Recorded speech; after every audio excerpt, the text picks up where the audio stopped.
Shalom semuanya, yang juga di streaming Facebook. Tadi seperti sudah diperkenalkan, saya Johan Makmur dari Padang. Ya Makmur terus ya Pak Daniel. Saya datang bersama dengan istri saya. Ada yang dari Padang? Ada yang pernah ke Padang? Pasti ada ya Pak Daniel. Kalau Bapak Ibu pernah ke Padang, yang pasti begini, bahwa Bapak Ibu akan jumpai satu ciri khasnya apa? Makanan Padang. Yang lain apa? Keripik balado ya.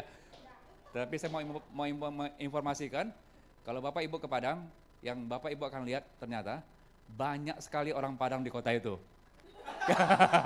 Kiri kanannya Padang semua saudara ya. Puji Tuhan, yang dari Padang juga yang nonton, shalom ya. Nah saudara, saya bersyukur bisa berjumpa dengan Pak Daniel, Ibu Debbie, Pak Hendrata yang pernah bersama-sama dengan kami, Brian ya. Dan terima kasih untuk kesempatan bisa melayani di Anugerah Ministry. Hari ini saya menyampaikan tema firman itu tentang ada apa dengan cinta. Wah ya. Jadi semuanya pernah jatuh cinta? Ya. Jadi memang bahasa cinta ini adalah sesuatu yang perlu kita ingat terus. Karena dikatakan Alkitab menginformasikan kepada kita begini. Akhir zaman ditandai dengan masa yang sukar. Yang akibatnya manusia cenderungnya akan mencintai diri sendiri, menjadi hamba uang, galak, sombong, fitnah, dan seterusnya. Yang tidak tahu lagi hormat kepada orang tua, yang menyebabkan kadar cinta itu lama-kelamaan semakin hari semakin dingin. Kenapa demikian? Karena ya kesulitan hidup dan berbagai macam alasan.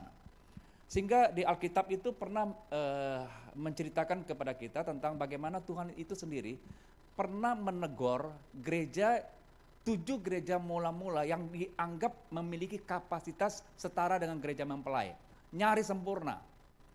Dan dalam teguran Tuhan itu, Tuhan ada kalanya memuji gereja-gereja tersebut, tetapi juga ada kalanya juga mengoreksi. Kenapa demikian? Karena di samping ada kelebihan, tetapi juga ada kekurangannya. Dan begitu juga kita sebagai orang percaya, kita sebagai gereja, sebagai orang percaya, kita ada yang namanya punya kelebihan, tetapi juga kita ada kekurangannya. Dan tetapi ada satu gereja yang menarik perhatian saya, yang itu ada yang jemaat di Efesus. Bagaimana gereja ini Tuhan pujinya demikian, gereja ini peka, kuat, tahan menderita. Tetapi di samping kehebatan mereka itu, ada sesuatu yang terhilang dari kehidupan mereka yang namanya cinta yang semula. Sehingga Tuhan perlu untuk menegur secara khusus kepada gereja ini tentang yang namanya mereka telah kehilangan cinta yang mula-mula.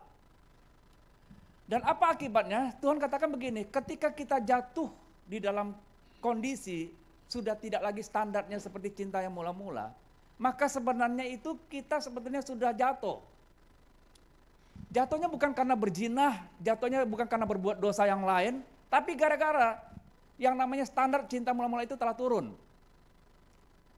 Dan ini tentunya gereja Tuhan di akhir zaman perlu diingatkan kembali. Kenapa? Karena saya percaya kita sebagai gereja atau orang yang pernah kenal Tuhan, pernah punya pengalaman yang luar biasa ketika kita pertama kali jumpa dengan Tuhan. Bagaimana passion kita, gairah kita ya untuk bisa ketemu dengan Tuhan yang kita ketahui itu luar biasa dahsyat dan besar. Tapi pengalaman itu sudah berlalu berapa lama? Dan pertanyaannya, apakah hari ini gairah yang sama itu masih tetap terjadi atau jangan-jangan sudah tergerus hilang? Nah saudara, saya ketika itu cukup penasaran, kenapa ada gereja yang demikian hebat Tuhan, kok bisa tanpa mereka ketahui mereka telah kehilangan cinta yang mula-mula. Dan Tuhan ketika itu memberikan pelajaran kepada saya, juga sebuah pelajaran kehidupan, tentang sebuah cerita tentang Marta dan Maria. Bagaimana ketika satu saat Tuhan berkunjung ke rumah mereka, dua-duanya melayani Tuhan, baik Marta maupun Maria, tetapi dengan cara yang berbeda. Marta melayani dengan yang namanya aktivitas atau kesibukan, tapi Maria memilih duduk diam dekat kaki Tuhan. Dan ketika Maria melihat hal ini, dia melihat ada satu yang tidak fair.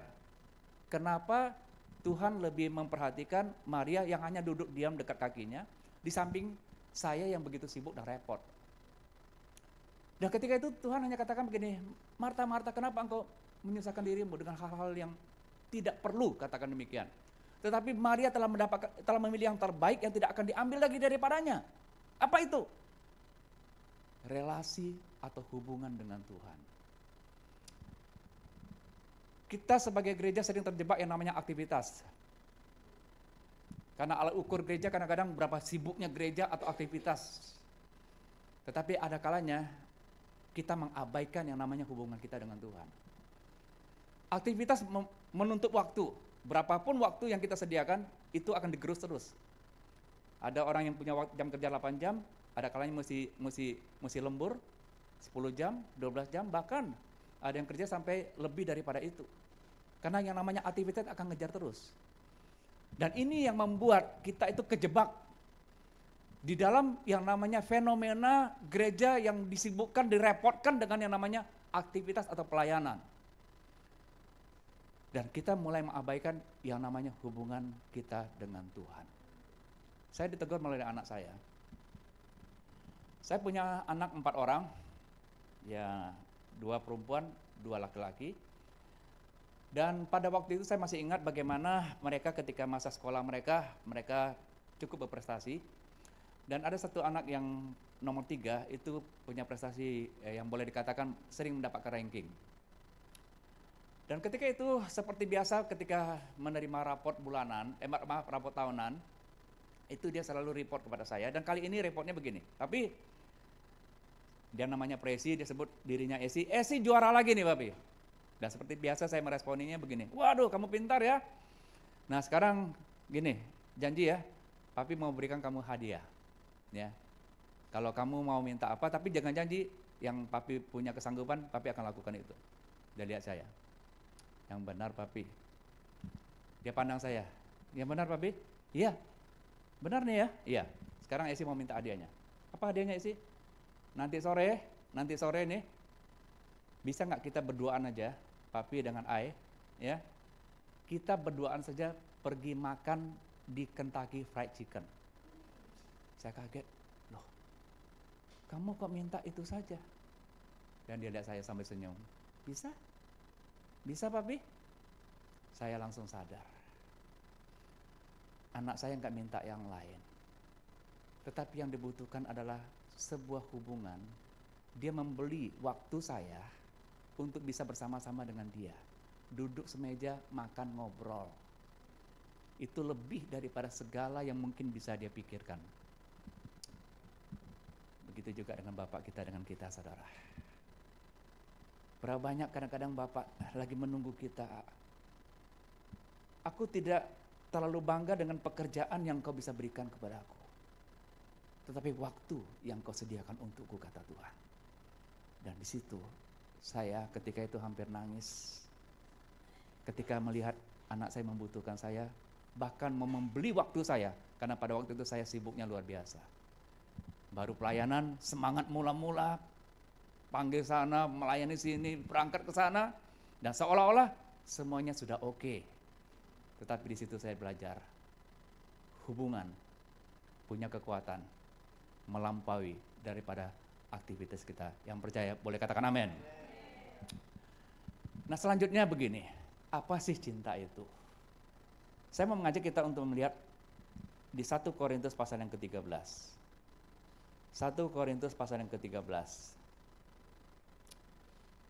Saya mau ngajak kita membaca, baik saudara yang ada di tempat ini maupun yang nonton, saya akan membaca ayat pertama. Nanti saya minta kita semuanya bisa membaca ayat yang kedua.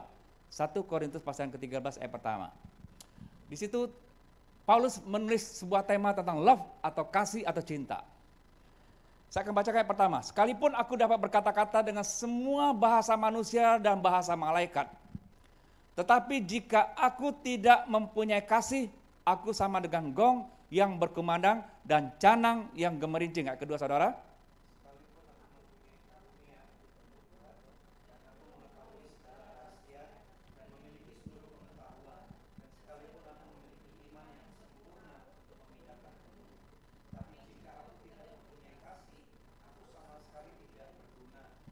Paulus menulis tema tentang cinta ini dengan sebuah prolog yang dikatakan demikian, bahwa sekalipun aku dapat berkata-kata dengan semua bahasa manusia dan bahasa malaikat, dan seterusnya dikatakan, Paulus mengatakan kepada kita begini, bahwa aktivitas gereja atau orang percaya, ya, itu akan menjadi maksimal kalau kita menggunakan karunia-karunia yang Tuhan berikan kepada kita.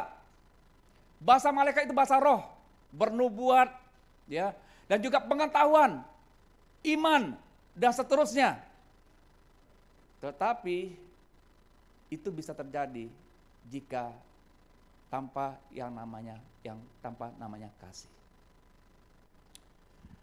Saya cukup penasaran ketika membaca ayat ini, masa iya Tuhan? Saya gereja atau orang percaya berjalan dengan karunia. Dan karunia itu bisa dimanifestasikan dengan keunggulan-keunggulan yang Tuhan berikan kepada kita masing-masing.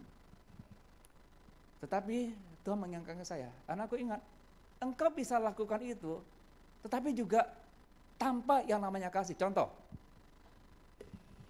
kalau saya tahu bahwa saya itu diberikan Tuhan karunia kesembuhan, pertanyaan saya begini, kalau saya berdoa buat orang sakit itu sembuh atau tidak?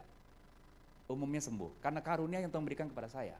Dan saya melayani, gereja tahu saya punya karunia itu, saya ditugaskan untuk pergi ke rumah orang sakit atau ke rumah sakit.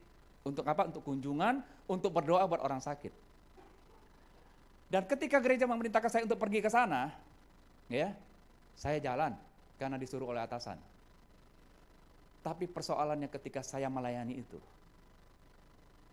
apakah mereka tahu saya lakukan dengan kasih atau just on duty? Atau sekedar disuruh atau diperintahkan? Pertanyaan saya, bisa terjadi atau tidak? Bisa. Saya tetap melayani karena saya disuruh. Tetapi ketika saya melayani, barangkali saya hanya katakan, ngapain hari ini harus saya pergi melayani lagi? Tapi saya lakukan juga. Dan yang tahu apakah saya sedang melakukan itu dengan kasih atau tidak, hanya Tuhan dan saya. Yang percaya katakan amin, saudara. Dan begitu juga ketika saya tahu bahwa saya punya karunia iman, saya akan buat KKR. Saya akan bikin selebaran spanduk yang gede, hadirilah KKR. Tentang iman memindahkan gunung. Pendeta Johan Makmur yang akan melayani malam hari ini, misalnya demikian. Dan pertanyaan lagi, ketika saya lakukan itu, dasarnya karena saya mengasihi atau sekedar sebuah reputasi untuk nama saya? Maaf, saya bisa terjadi atau tidak? Bisa. Dan ini satu pelajaran yang saya dapatkan. Dan begitu juga di dalam ayat berikutnya dia katakan demikian lagi. Dan sekalipun, ayat ketiganya, dan sekalipun aku membagi-bagikan segala sesuatu yang ada padaku, bahkan menyerahkan tubuhku untuk dibakar, tetapi jika aku tidak mempunyai kasih, sedikit pun tidak ada faedahnya bagiku. Selanjutnya, Paulus mengatakan begini, bukan sekedar melayani, tetapi disertai dengan pemberian. Dan kembali Paulus juga katakan, jika tanpa kasih tidak ada faedahnya sama sekali. Saudara, banyak contoh yang bisa saya ungkapkan kepada saudara. Tapi ada satu perkara kecil yang menegur saya. Contohnya, kita memberi, tapi ternyata bisa tanpa kasih begitu. Contoh kecilnya begini, di traffic light, lagi bawa mobil, ada pengemis yang datang minta-minta. Jawaban kita bisa dua, beri atau maaf. Ya. Dan kalau kita pun memberi, kita akan cari uang receh kita, buka dompet, cari, dan kita buka jendela, kita beri. Pertanyaannya, kita sudah memberi atau tidak? Sudah. Tetapi dasarnya, karena kita mengasihi, atau supaya jangan diganggu lagi? Maaf, bisa terjadi atau tidak, saudara? Bisa. Atau nanti mungkin Pak Daniel ajak saya makan. Lagi makan nih, ada pengamen datang. Dari bahasa tubuhnya kita udah ngerti dia mau apa, saudara. Dan kita akan mengeluarkan uang untuk dia dengan tujuan. Maaf, biasanya tuh bukan karena dasar kita mengasihi. Jujur, maaf saya sekali lagi katakan, dasarnya supaya udah lu pergi aja. Gua pengen makan nih, menikmati makanan ini saudara. Ya. Dan banyak contoh soal yang bisa terjadi dalam kehidupan kita.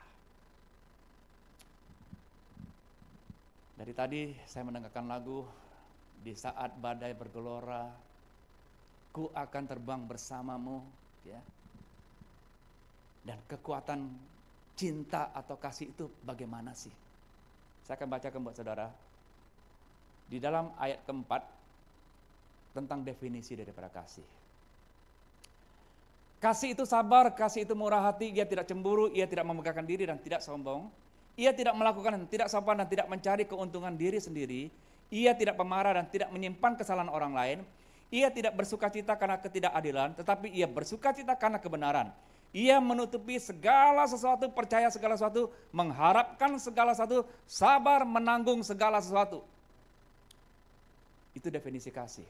Tapi terus terang, di hadapan Tuhan nih, di hadapan saudara hamba Tuhan, saya katakan sampai hari ini saya masih sering gagal. Dikatakan begini ya, kasih itu sabar. Kapan kita tahu bahwa kita sedang menggunakan kasih yang namanya sabar itu? Kalau tidak ada orang yang pernah menguji kesabaran kita. Betul? Kalau semuanya oke, shalom, apa kabar, baik-baik. Nah ini Pak Daniel ini pernah menguji kesabaran saya. Maaf, menguji kasih. Ya. Bagaimana beliau itu pernah pada waktu gempa datang membawa bantuan. Ya.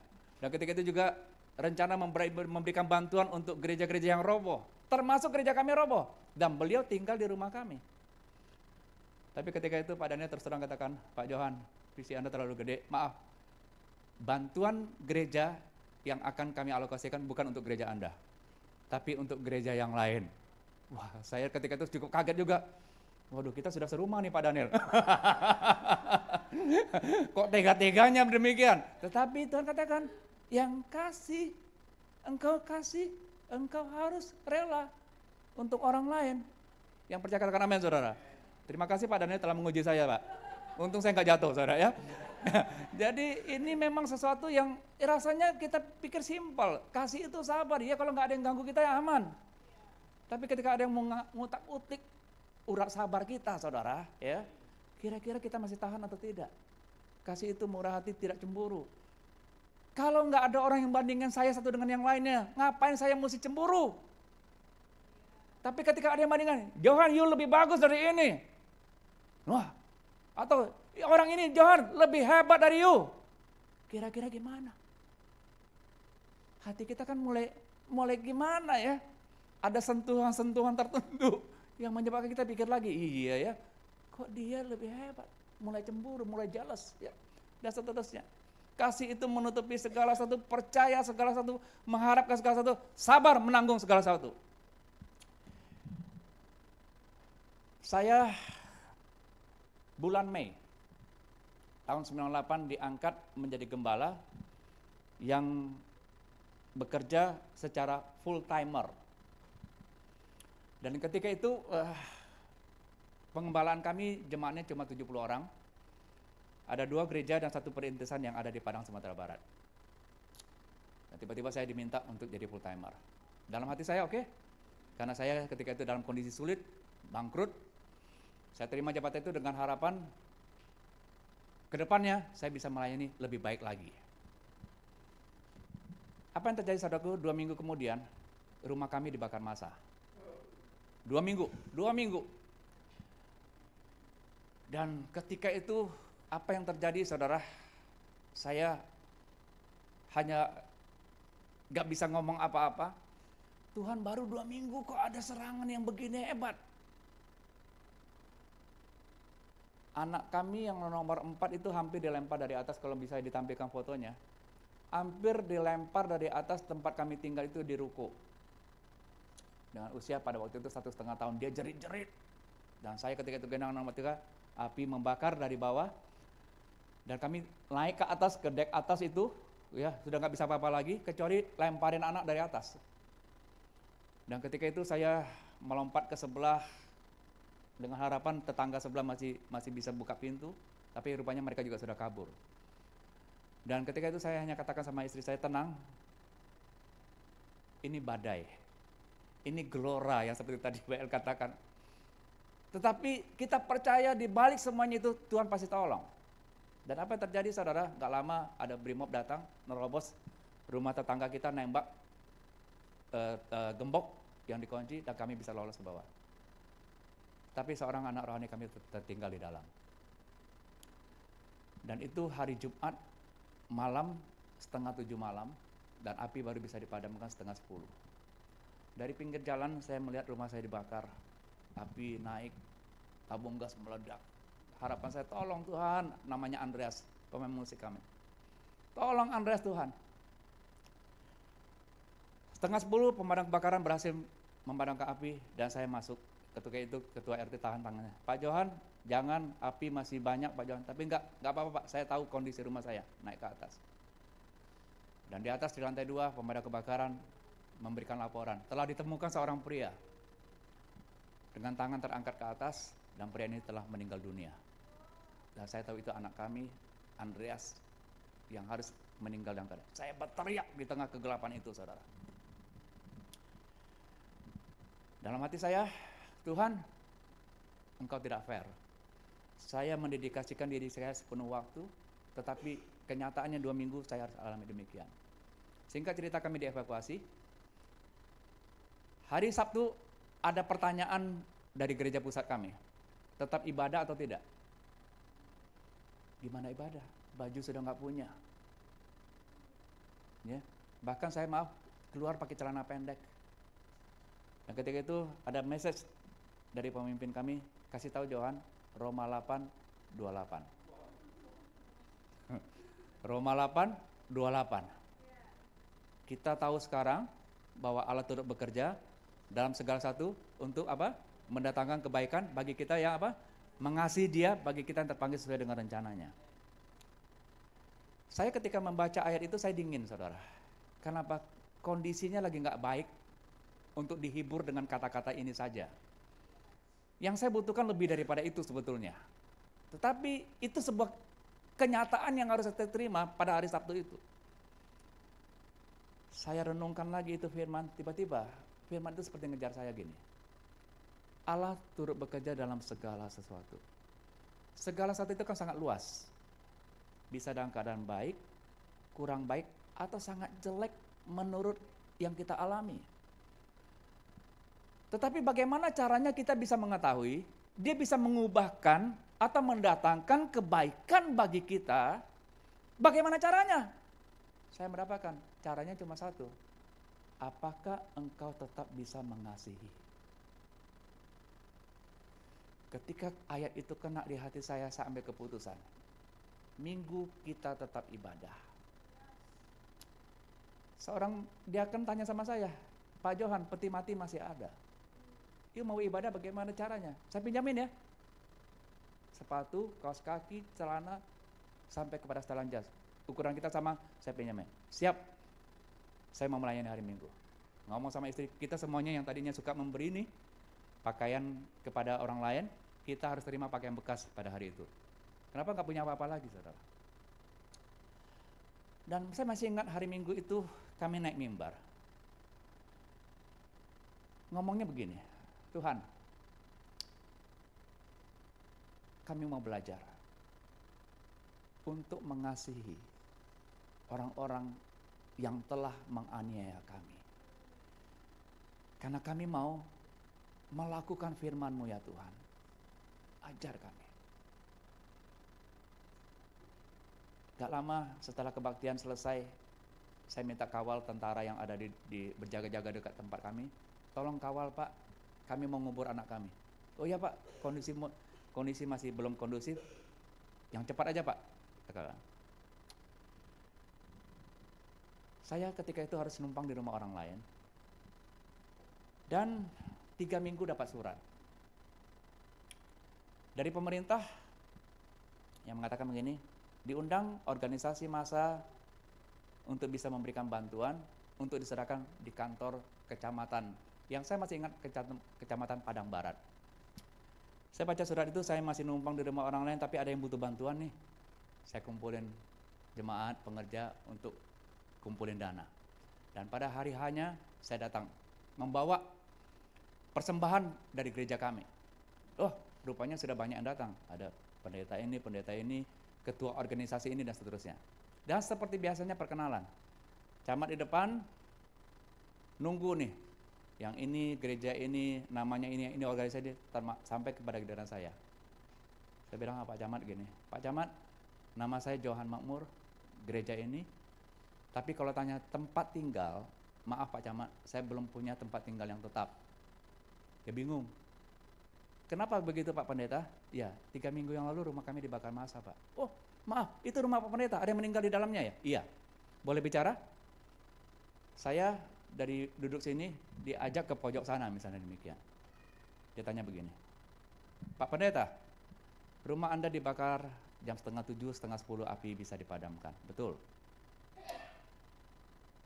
Jam 2 paginya ada 400 kakak yang tinggal di daerah pesisir yang rumahnya dikatakan digulung ombak. Ya, artinya kalau itu dulu mungkin kita kenal dengan tsunami kecil lah, digulung ombak. Dan 400 kakak inilah yang perlu kita bantu Pak. Oh ya, nggak apa-apa Pak Camat. Tapi izin, boleh tanya Pak Pendeta, Anda rela nggak memberikan bantuan ini? Saya malah bingung. Bawa bantuan pakai nanya rela nggak rela, ya kan? Saya tanya, Pak Camat, maksud Anda apa Pak Camat? Iya, saya hanya memberikan informasi. 400 kakak yang Bapak akan salurkan berbentuk bantuan, 65%-nya adalah pelaku yang membakar rumah Bapak. Mereka orang dari pesisir datang bakar rumah saya.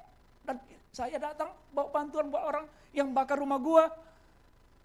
Saya ketika itu rasanya mungkin kalau ukuran tensi sudah meledak. Karena apa? Karena sebuah realita yang harus saya terima, yang saya dengar pada siang hari itu, bahwa saya datang memberikan bantuan kasih untuk orang yang bakar rumah saya. Dan ketika itu, saya hanya genggam sama tiba-tiba Roh Kudus ngomong, ingat anakku, 3 minggu yang lalu kamu ngomong di mimbar apa? Kamu mau belajar mengasihi. Kasih bukan hanya sebutan. Kasih itu adalah sebuah ujian. Kasih adalah sebuah tindakan nyata anakku. Saya akhirnya hanya berkata kepada Pak Camat, kami diajarkan untuk tetap mengasihi walaupun orang yang menganiaya kami. Dan dia pegang tangan saya, dia katakan, terima kasih Pak Pendeta, saya ingat kata-kata Anda itu. Dan apa yang terjadi saudara, yang saya mau katakan kepada saudara, hampir tiap hari kami lihat yang namanya mujizat. Mujizat yang terbesar itu adalah keselamatan terhadap jiwa-jiwa. Dan kalau awal kami mengembalakan itu 70 orang, hari ini saya mau sampaikan kepada Bapak Ibu. Nanti pada saya akan undang ke Padang sama Ibu Debbie. Untuk memperlihatkan tempat kami itu sekarang ini dari 2 gereja, sudah ada 25 gereja yang tersebar di Sumatera Barat. Kita berikan tepuk tangan bagi nama Tuhan ya. Dan ada sekolah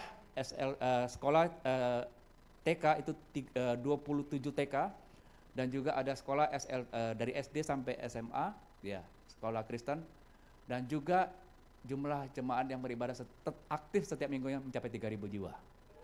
Kita berikan kemuliaan bagian, ya.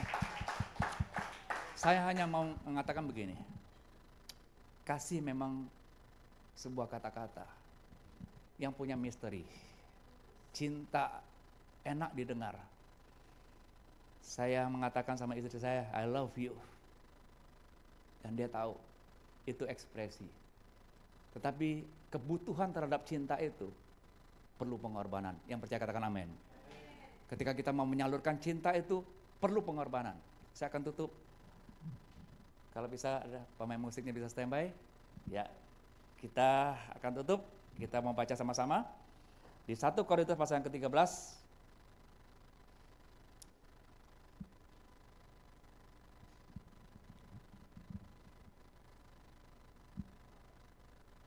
ayat yang ke-8 saya akan bacakan. Kasih tidak berkesudahan, nubuat akan berakhir, bahasa roh akan berhenti, pengetahuan akan lenyap. Sebab pengetahuan kita tidak lengkap dan nubuat kita tidak sempurna. Tetapi jika yang sempurna tiba, maka yang tidak sempurna itu akan lenyap. Ketika aku kanak-kanak, aku berkata-kata seperti kanak-kanak. Aku merasa seperti kanak-kanak, aku berpikir seperti kanak-kanak. Sekarang sesudah aku menjadi dewasa, aku meninggalkan sifat kanak-kanak itu. Karena sekarang kita melihat dalam satu cermin, satu gambaran yang samar-samar. Tetapi nanti kita akan melihat muka dengan muka. Sekarang aku hanya mengenal dengan tidak sempurna, tetapi nanti aku akan mengenal dengan sempurna seperti aku sendiri dikenal. Demikianlah tinggal ketiga hal ini, yaitu iman, pengharapan, dan kasih. Dan yang paling besar diantaranya ialah kasih. Paulus mengatakan begini, selagi kita menggunakan kasih dalam kehidupan dan aktivitas kita, maka perubahan pasti terjadi. Dari level kanak-kanak, itu akan beranjak menjadi dewasa. Kita yang tadinya melihat Allah yang kita sembah itu samar-samar. Tetapi gara-gara muatan kasih yang ada dalam diri kita, gambaran sama-samar itu semakin hari semakin jelas. Potret Allah ada dalam diri kita, dan itu yang membuktikan bagaimana kasih itu menjadi yang terbesar di antara segala-galanya. Dan kita tahu itu yang akan membuat pertumbuhan gereja, dan juga bagaimana kita akan bisa mengalami perubahan-perubahan yang luar biasa di dalam pelayanan kita. Yang percaya katakan amin, saudara. Kita berikan tepuk tangan kepada. Yuk kita nyanyikan pujian ini yuk. Di G bisa? Ya. Ya Tuhanku,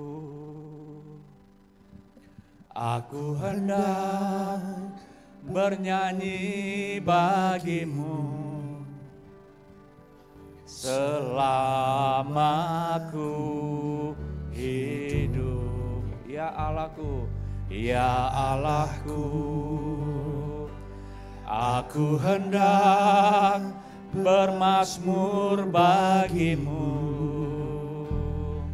selagi ku ada. Inilah yang kurenungkan, inilah yang kurenungkan setiap waktu. Nyanyian pujian dan pengagungan kepadamu. Biarlah manis kau dengar, biarlah manis kau dengar, Tuhan, manis kau dengar, Tuhan, dan hatiku bersuka karenamu. Biar musik memainkan pujian ini. Berapa hari sebelum Andreas dipanggil Tuhan dengan cara yang tidak terpikirkan sebelumnya. Dia seorang pemain musik, tinggal di rumah kami. Dan saya ajarkan lagu ini karena saya dapat ada lagu baru pada waktu itu. Satu hari, malam-malam jam 2 pagi, saya dengar lagu ini, dia nyanyi. Tapi saya ngintip dari jauh, dia nyanyi sambil nangis. Saya pikir begini, oh Andreas lagi banyak masalah, lagi punya problem. Tapi berapa hari kemudian saya nggak tahu, Tuhan memanggil dia dengan cara demikian. Ekspresi daripada kasih, apapun keadaan kita, apapun situasi yang tengah kita hadapi, izinkan hati kita tetap mampu untuk memuji dan menyembah Dia. Dan inilah yang Tuhan inginkan dalam segala hal, apapun keadaanmu, aku sanggup untuk mengubahkannya. Aku sanggup untuk mengubahkannya, untuk mendatangkan kebaikan dengan kondisi pujian dan penyembahan kita dengan muatan kasih kepada Tuhan. Inilah yang ku renungkan. Tuhan Yesus memberkati semuanya.